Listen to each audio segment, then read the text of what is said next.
sobre qué es, en mi manera de pensar y por mi experiencia, una institución o un proceso iniciático. Después de 16 años de iniciarme en arte real, yo creo que algo he aprendido. Los masones y masonas repetimos muchas veces en tono, constantemente quiero decir muchas veces en tono casi sacramental, que somos un grupo iniciático, que practicamos una vía iniciática, que nuestro método es iniciático, pero pocas cosas pueden poner en tantos aprietos a numerosos masones de todos los grados como preguntarles qué quiere decir eso exactamente, en qué consiste. El término iniciático para el público mayoritario, o mejor dicho, entre el público mayoritario, despierta recelos de inmediato. La causa es evidente, no saben lo que es. Suena a misterioso, a esotérico, otra palabra cuyo verdadero significado casi nadie conoce, y hasta un poco a secta. Pero nosotros, masones, estamos lógica y legítimamente orgullosos, nosotros solemos decir contentos y satisfechos, de nuestro método iniciático. ¿Qué es eso del método iniciático? Bien, a mi modo de ver, un camino iniciático es un proceso de aprendizaje que dura muchísimos años. Por lo general, todos los que tenga por delante quien se inicia. Comienza casi siempre, pero no siempre, con un rito de paso, un acto ceremonial o ritual en el que al candidato se le presenta, en términos forzosamente generales, lo que tiene por delante.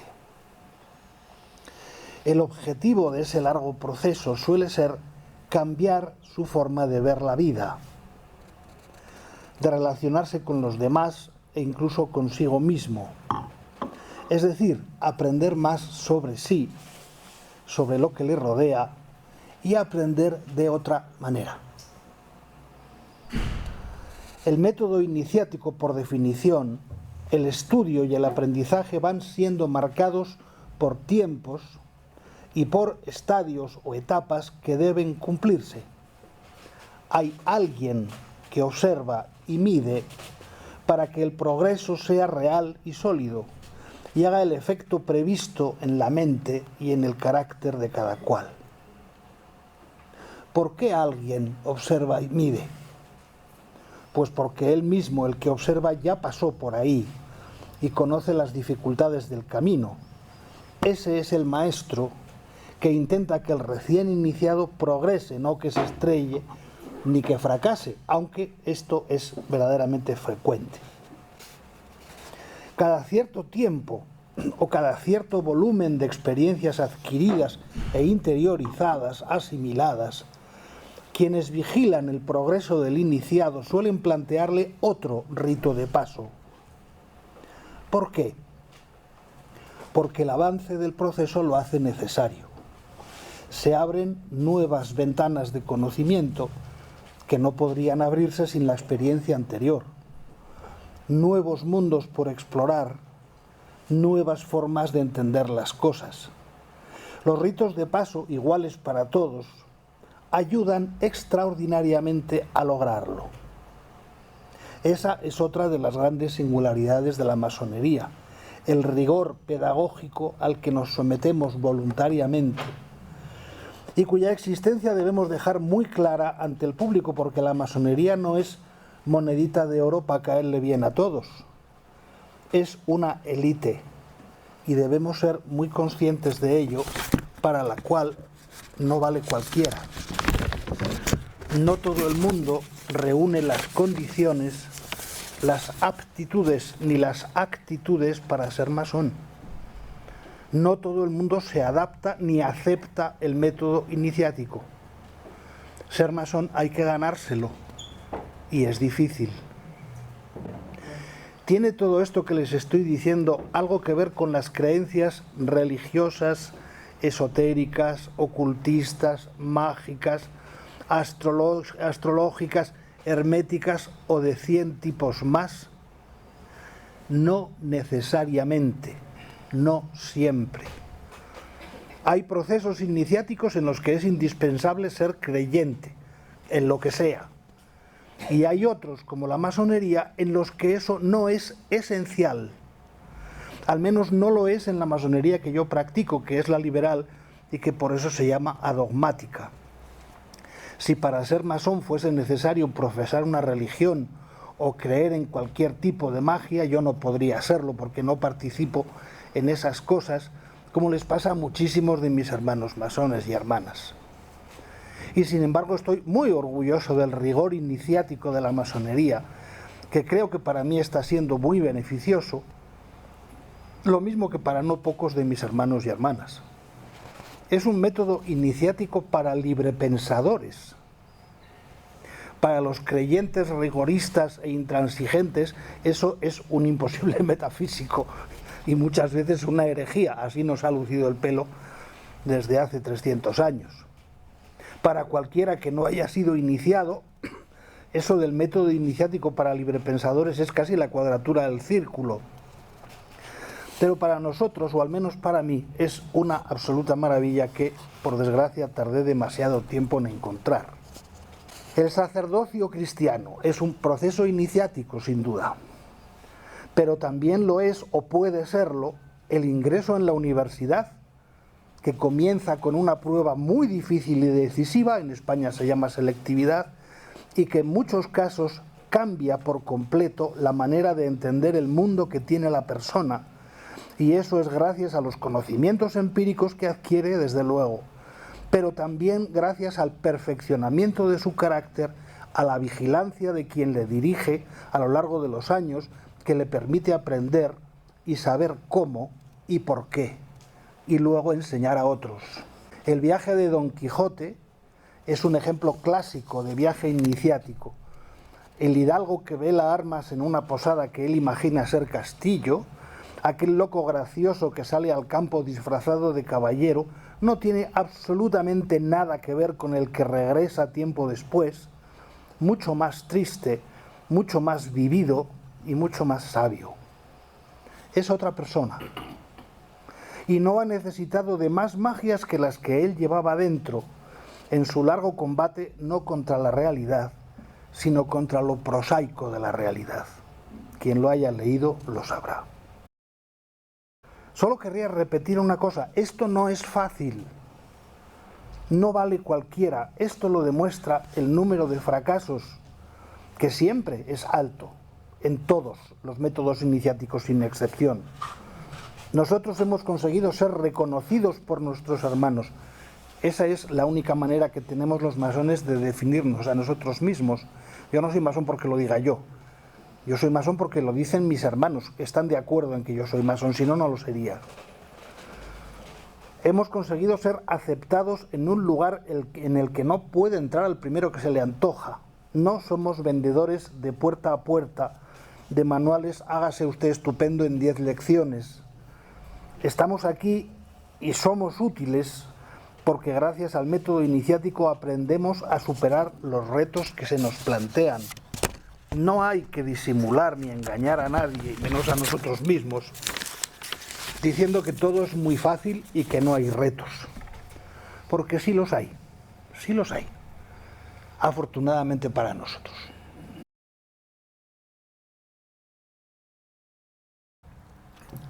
Yo también he pasado ese proceso iniciático del que hablaba Luis.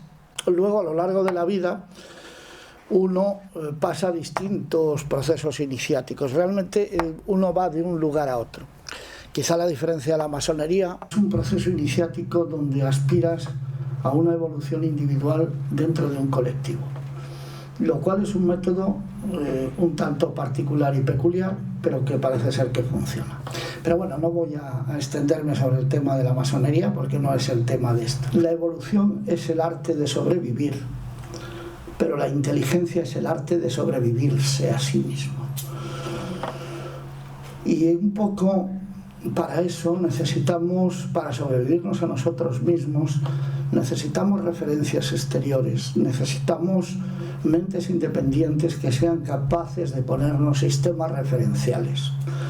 Y creo que en eso los coaches, los verdaderos coaches, porque como todas las cosas que se ponen de moda están los de verdad y los otros de los que no vamos a entrar a calificar, los de verdad nos ayudan a ciertos procesos de separación o de comprensión de nuestras propias carencias cuando enfrentamos al mundo. Es decir, inevitablemente cuando nosotros enfrentamos al mundo llevamos un bagaje de ideas, un bagaje de conocimientos, un bagaje de imposiciones sociales que habitualmente es muy difícil deshacerse de ellos para poder llegar a un pensamiento verdaderamente libre. Yo supongo que Javier en su exposición abundará en esto. Pues Mar y yo decidimos hacernos socios de un proyecto editorial.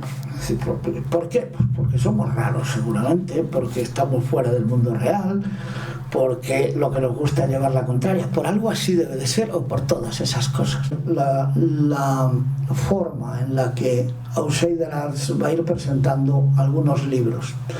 El primero, el de Javier, va a ser un libro audiovisual inicialmente, con una vocación de papel, llegado el momento, y dentro de una línea, libros imprescindibles, ojalá lo sean.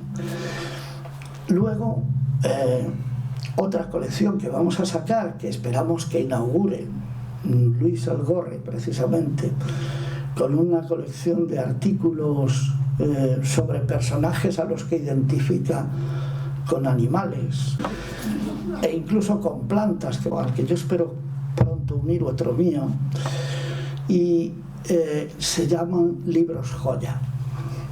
Y habrá una tercera línea editorial que son los libros universitarios, digamos, libros que se van a sacar de tipo docente para profesores y alumnos universitarios. Y nada más, paso la palabra a Javier.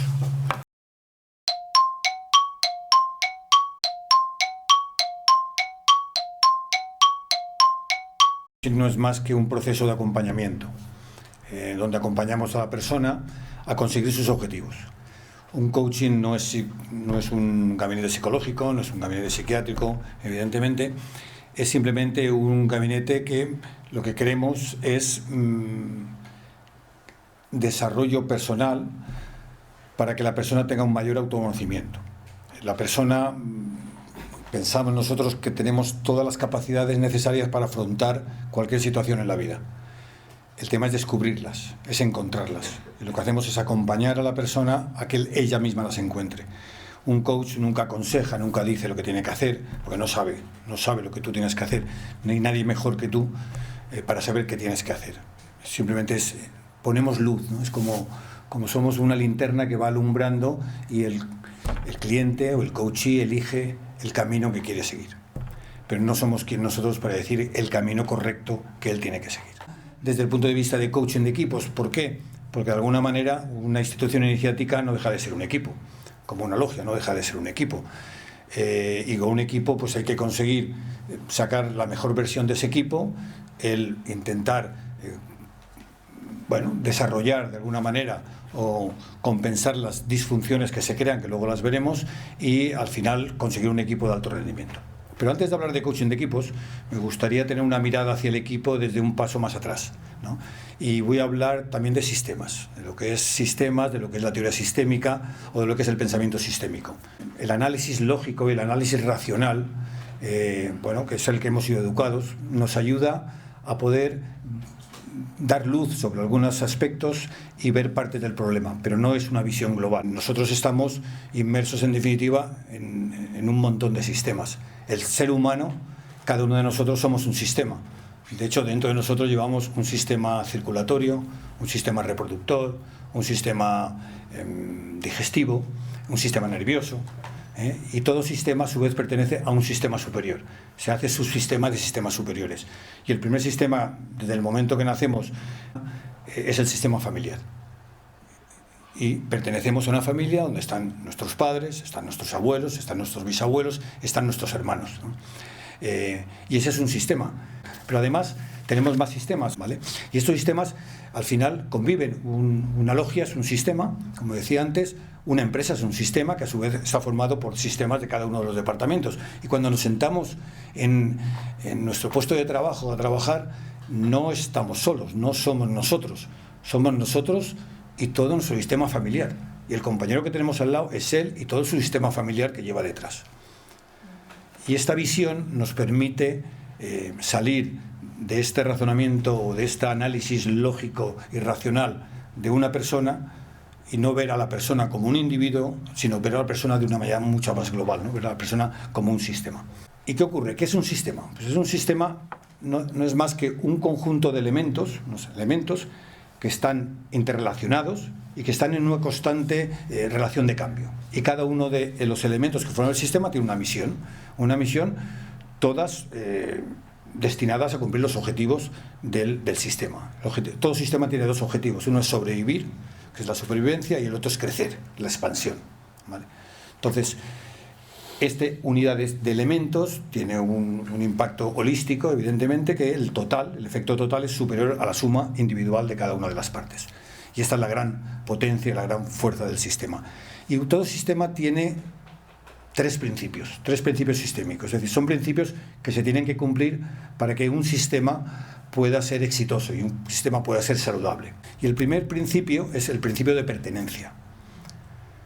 El principio de pertenencia significa simplemente que todos los miembros tienen derecho a pertenecer al sistema, por el mero hecho de estar en el sistema. Y ese es la pertenencia es un principio fundamental y tiene muchísima fuerza. Es un principio que tenemos imbuido cada uno de nosotros en nuestro cerebro reptiliano. Está ahí de siempre.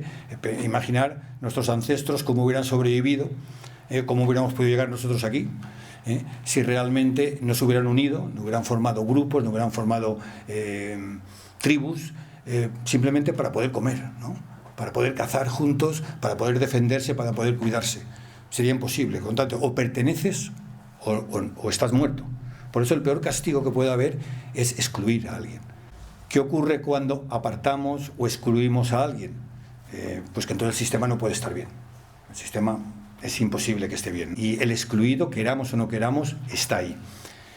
Y cuando alguien es excluido, se producen una serie de dinámicas que generan un conflicto interno en el sistema que imposibilita al sistema que esté sano, que esté saludable y que esté equilibrado. Y por esto, esa es una de las causas, seguro que habéis oído hablar de las repeticiones de los destinos en las familias, ¿no? Cuando en una generación alguien es excluido, alguien de la siguiente generación o la subsiguiente generación va a ocupar su lugar, seguro, va a ocupar su lugar, porque se va a identificar de manera inconsciente con esta persona excluida, incluso aunque no lo hubiera conocido, se va a identificar con ella y va a querer repetir su destino, su mismo destino, precisamente por ese ansia que hay de incorporación del sistema, porque tiene derecho a pertenecer al sistema. El segundo principio es el orden. Los primeros que llegan tienen preferencia sobre los que llegan después. Los padres tienen preferencia sobre los hijos. Los abuelos tienen preferencia sobre los padres. Y si no se respeta ese orden, si alguien no quiere respetar ese orden o alguien no lo respeta, el sistema se resiente. El sistema no lo acepta. El sistema no puede estar equilibrado nunca. Cuando un hijo quiere hacer de padre, no funciona. Y si no se respeta este orden, hay conflicto en los sistemas. Porque el orden también da seguridad al sistema. Y le da una sensación de previsibilidad y por tanto le da seguridad al sistema. Esta es como una manada de lobos avanza o se desplaza. ¿Veis? La primera parte, la parte amarilla, son la cabeza de la manada. Y en la cabeza de la manada quien va son los mayores, los lobos más mayores y los enfermos, porque son los que marcan el ritmo del resto de manada. Después, los de rojo son los fuertes, los jóvenes, los lobos que realmente tienen capacidad de poder defender en caso de ataque a la manada. Luego va el resto y el último, aquel azul que veis, ese es el líder de la manada. Porque el líder está al final, está al servicio, es un liderazgo al servicio. Ve todo lo que está ocurriendo y puede realmente accionar o reaccionar de cualquier situación. Y esto ocurre también en las empresas. O sea, el orden también se respeta en las empresas. En una empresa hay muchos órdenes. En una empresa puede haber un orden jerárquico, puede haber un orden de antigüedad, cuántos años lleva uno trabajando en esta empresa, puede haber un orden de funciones, según la función que realices, puede haber un orden de aportación a la estructura o al crecimiento de la empresa, quién aporta más a la cuenta de resultados, en definitiva, y ese orden puede ser distinto, que en la familia es el que es, punto. En cambio, en la empresa pues es distinto, es un poquito más complicado. Y el tercer principio sistémico es el equilibrio. Es el equilibrio entre dar y recibir, entre dar y tomar, o una compensación adecuada. No puedes estar en un sistema, uno de los elementos del sistema, dando, y el otro, porque al final te vacías. No puedes estar recibiendo, pues te hinchas, y pinchas y te explotas, ¿vale? Entonces tiene que haber un equilibrio cierto entre estar dando y estar recibiendo. Y eso es un círculo de amor, como yo le llamo. Es decir, un círculo que cuando recibes, devuelves, compensas, dando un poquito más. Y el que acaba de recibir ese poquito más vuelve a dar dando un poquito más y se convierte en una escalera realmente amorosa. ¿Qué ocurre cuando tenemos problemas, cuando hay cosas que queremos hacer y no podemos hacer, cuando repetimos patrones, repetimos temas? ¿Hay algo en alguno de estos tres principios sistémicos en nuestro propio sistema familiar? Bueno, que hay que atender, simplemente. Hay que atender, hay que observar, hay que ver qué dinámicas se están produciendo, cuáles son los síntomas de esas dinámicas y buscar caminos de solución. Pero atendamos, veamos qué pasa con la pertenencia al sistema, qué problemas puede haber en el orden que no se está respetando o qué equilibrio no se está consiguiendo entre los distintos elementos. Y antes de entrar en lo que es un equipo, me gustaría hacer una pequeña distinción. ¿Qué diferencia hay entre un grupo y un equipo? ¿Y cuál es la diferencia? Bueno, pues que en un grupo las personas, cada una cumple su objetivo de una manera individual. Por ejemplo, muchas veces decimos las empresas, equipos de venta. A mí me entra la duda muchas veces si es un equipo de venta o es un grupo de vendedores. Porque cada uno tiene su propia cuota de venta, sus objetivos y lo hacen de una manera individual. Y no depende de otro para poder cumplir sus objetivos. Una segunda diferencia son el tipo de habilidades. En un grupo hacen falta únicamente habilidades específicas para el trabajo que estás haciendo. Y no importa que tengas otro tipo de habilidades, no necesitas más habilidades que las específicas para tu trabajo. La comunicación es poco frecuente en un grupo.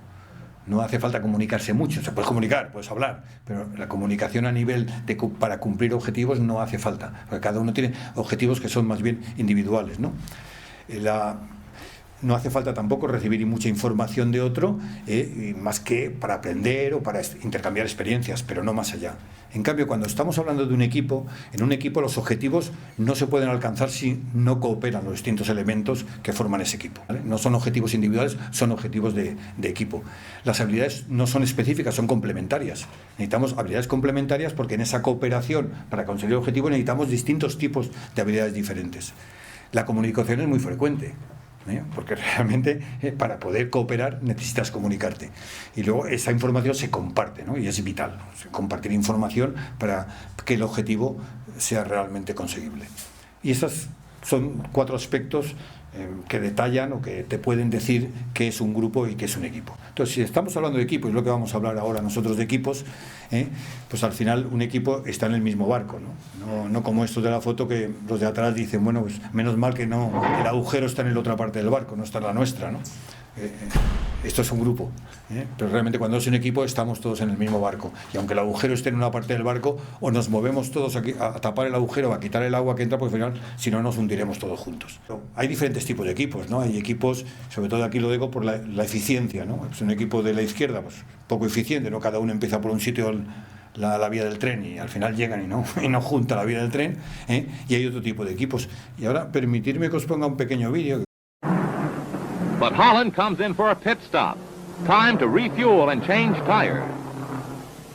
Lou Moore himself changes the tires. Only 4 crew members, including the driver, are allowed to work on the car. It's a tense time. Holland stays in his seat, anxious to get away. Let's watch. The tires are changed at last. A crewman polishes the windshield as Holland moves away just 67 seconds after he stops.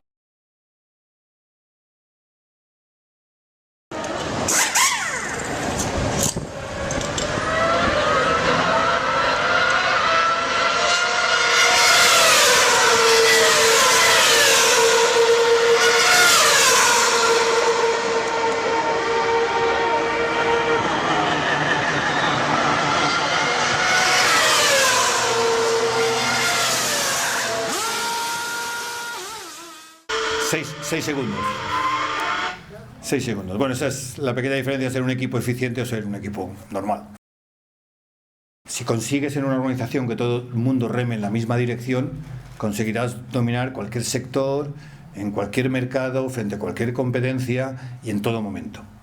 Normalmente las organizaciones no logran trabajar en equipo o se nos dificulta muchas veces trabajar en equipo porque estamos en alguna de las 5 disfunciones que se llaman. 5 obstáculos que de manera involuntaria muchas veces se producen en las organizaciones, en las logias o en las instituciones iniciáticas. Las vamos a ver brevemente cada una de ellas. Es esta pirámide que veis aquí, donde abajo está la confianza.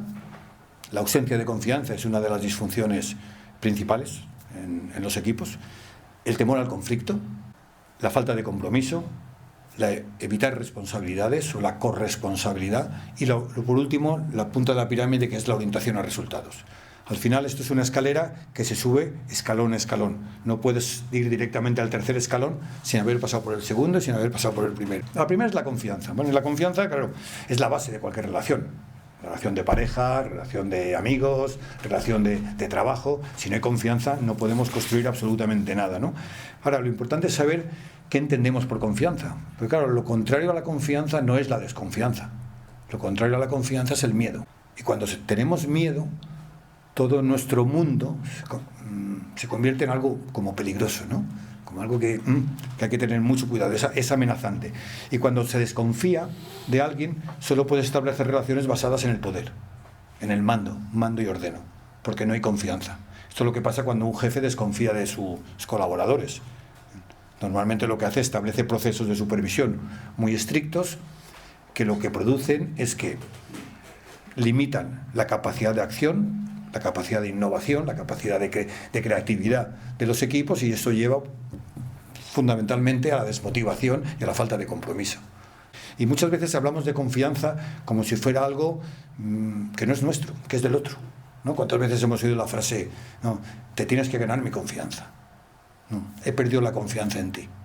¿No? Como si fuera un jarrón chino que yo tengo dentro, que cuido, y que no tengo nada que hacer. Eres tú quien tiene que hacer o no hacer, eres tú quien te lo tiene que ganar o no te lo tiene que ganar. Y quizá esto no sea tan así, ¿no? Porque también se repara cuando hay algún error, hay algún motivo, se repara la confianza. Y eso solo se puede hacer en las dos partes, no es una, ¿no? Te tienes que ganar mi confianza. No, nos tenemos que ganar la confianza mutuamente, ¿no? Tenemos que aportar los dos para que esa confianza realmente crezca, ¿no? Porque la confianza tradicionalmente está basada en 3 patas, en 3 grandes columnas. Una es la sinceridad. Claro, si te percibo como una persona sincera, confío en ti. Si no te percibo como una persona sincera, pues entonces no puedo confiar en ti, evidentemente. La segunda es la competencia. ¿Eres competente o considero que eres competente para hacer lo que realmente te estoy pidiendo que hagas? ¿O eres competente para asumir este proyecto? Si considero que eres competente, tengo ya la segunda pata de la confianza. Y la tercera es el histórico de cumplimientos. ¿Qué histórico de cumplimientos tiene? ¿Qué credibilidad tiene? Es una persona que suele cumplir lo que dice, suele realmente acabar sus proyectos, no suele acabarlos. Entonces, en base a esas 3, yo, hago una predicción. Digo, me fío de él, confío en él. Pero claro, cuando estamos hablando de equipos de alto rendimiento, la confianza va un poco más allá. La confianza es un poquito más. Y la confianza, desde esta perspectiva, es la seguridad que tienen todos los miembros del equipo de la buena intención del resto de compañeros del equipo. De tal manera que no necesitan ser precavidos, no necesitan protegerse para nada, porque hay buena intención. Cuando tienes la confianza plena de que todos los miembros del equipo tienen buena intención, y ahí ya empezamos a hablar de confianza, realmente de confianza de equipos, ¿no? De confianza de equipos de alto rendimiento. Para esto, que no es nada fácil, se requiere que las personas sean vulnerables, que muestren vulnerabilidad, ¿vale? Y esto no es muy fácil de hacer en nuestro mundo, que no hemos sido educados para ser muy competitivos con compañeros, porque para tener éxito hay que ser competitivo, ¿vale? Con lo cual mostrar vulnerabilidad, pues bueno, de alguna manera no es fácil. La RAE define, si habéis visto alguna vez la definición de la RAE, de la Real Academia de la lengua española de la vulnerabilidad lo define como la capacidad para ser herido física o moralmente. Con lo cual, esto te lleva a ligar la palabra vulnerabilidad con debilidad. Y en realidad la vulnerabilidad es una fortaleza. Cuando dices no sé, cuando dices necesito ayuda, cuando dices tengo dudas en algo, simplemente se te percibe como persona, se te percibe como más próximo, como más abierto, y por tanto es mucho más fácil conectar. Yo sé que nos cuesta mucho el tema de la vulnerabilidad, pero la vulnerabilidad es sana, es buena, y sobre todo alimenta la confianza en el equipo. Cuando todos somos vulnerables y sabemos que esa vulnerabilidad no va a ser utilizada en contra nuestra, tenemos la confianza de la buena intención del resto del equipo, y ahí es lo que hay que trabajarlo, entonces es cuando se genera la confianza. Porque si hay confianza, entonces se pide ayuda, se admiten las debilidades y los errores, no pasa nada, el error es una posibilidad de aprendizaje, no es un fracaso, nada más que es un aprendizaje. Se aceptan preguntas y aportaciones sin ver malas intenciones o sin ver determinados intereses ocultos detrás de esas aportaciones, ¿no?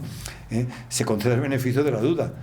La energía de la mente se dedica a temas que son importantes, ¿no? Y no a luchas de poder, ¿no?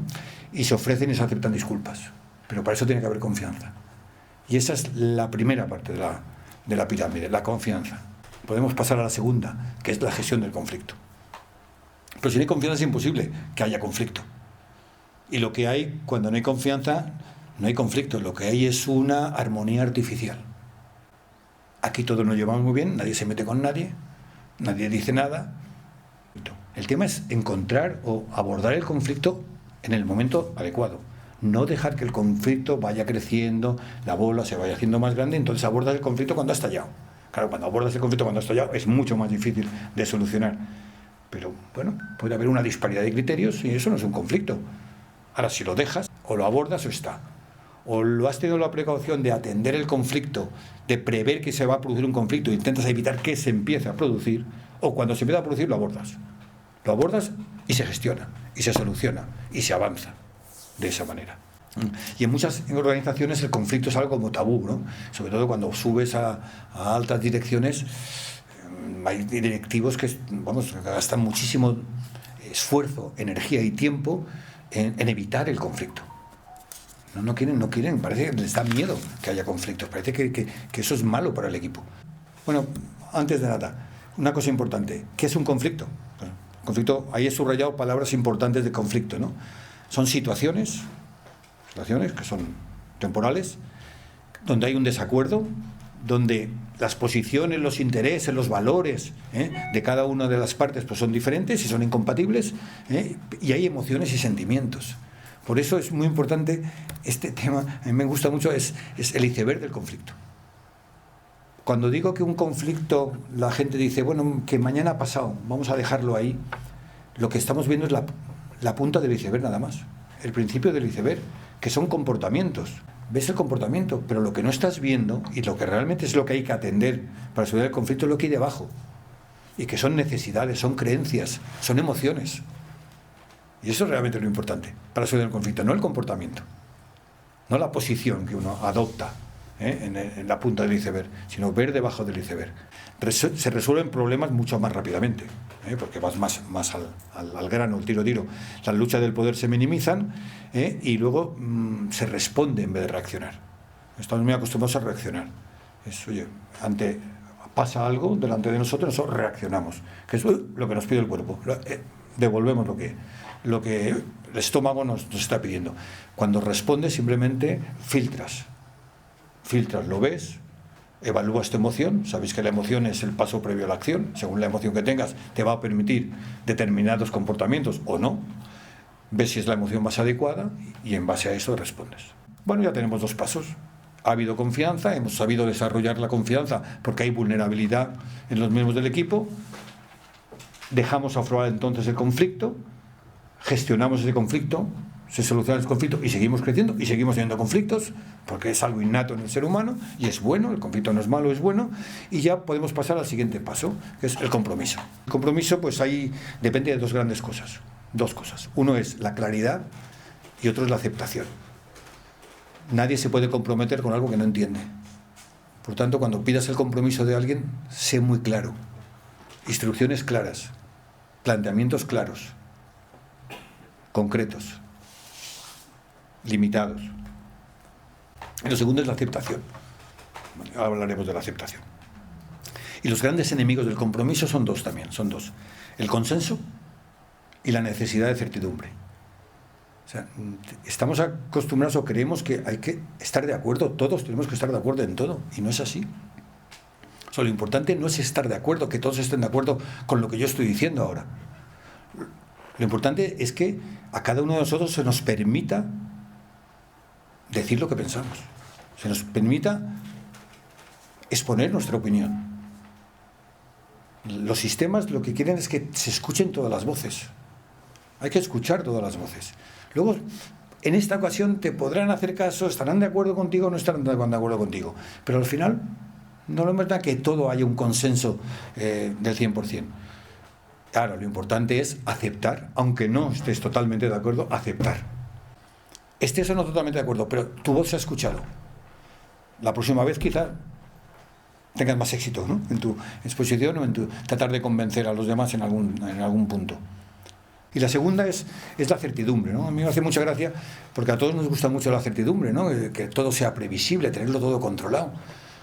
Y eso es un gran error. Yo creo que lo importante es nadar, es tomar decisiones. Y una vez tomada la decisión, avanzar con ella. Y lo importante, y lo más importante de todo, y si hay que cambiar, se cambia. Si hay que cambiar, se cambia. Y se cambia sin culpa. Sin culpa, para nadie, ni para la persona ni para el equipo. Simplemente se decide cambiar. Cuando el equipo se compromete, bueno, pues hay lo que decía antes, claridad. La dirección es mucho más clara, todos tienen un objetivo común, todos trabajan y todos reman en la misma dirección, porque todos se han comprometido, estén más o menos de acuerdo, todos se han comprometido, se aprovechan oportunidades mucho antes, porque es mucho más rápido que los competidores, en el caso de las empresas, y se avanza con mucha más seguridad, porque sabes que todo el equipo está remando junto, todo el equipo está comprometido, todo el equipo está en esa misma dirección que antes decía, ¿vale? Pues una vez tenemos ya los 3 primeros pasos, pasamos al siguiente, que es la corresponsabilidad. ¿Y qué es la corresponsabilidad? Estar dispuestos a pedir cuentas a tus compañeros. Y esto realmente es incómodo. En la relación interpersonal es un poco incómodo, ¿eh? Tener que pedir cuentas a un compañero de lo que él hace, no de lo que tú haces, sino de lo que él hace. Es muy incómodo, pero es necesario.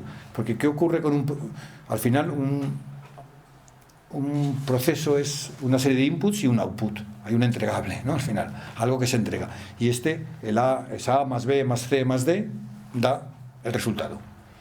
Claro, si yo solamente soy responsable de B, yo hago B bien. Me da igual qué pasa con A o qué pasa con C. El resultado no sale. El resultado no puede salir.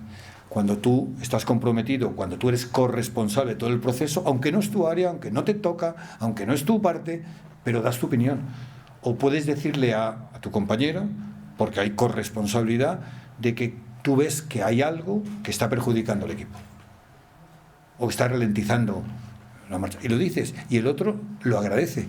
Porque como no hay buena intención, hay confianza, hay buena intención, en esto se habla abiertamente, se discute y se pone en marcha.